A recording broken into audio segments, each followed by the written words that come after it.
When a crime happens in your neighborhood, evidence goes to a forensic lab, and one of those labs right here, the TBI's Knoxville lab. It's now listed as one of the best in the entire world at getting answers back quickly. Caitlin Walsh is talking to the people behind those results.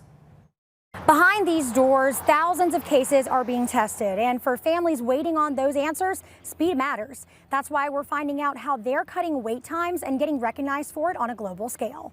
The TBI Knoxville Crime Lab slashed its backlog by nearly 39% last fiscal year, completing nearly 20,000 requests while also working through pending cases. TBI Assistant Director Mike Little says faster turnaround times have a direct impact on victims and their families. We report our turnaround times to our customers, and those turnaround times are measured in the number of weeks that it takes to get a test done.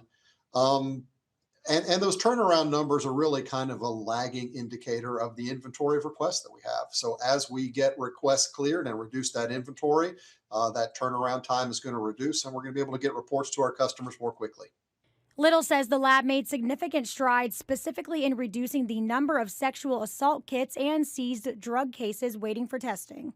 Knox County District Attorney Sharm Allen says that this lab helps give prosecutors a critical edge to build stronger cases and hold offenders accountable. In Strawberry Plains, I'm Caitlin Walsh, WVLT News.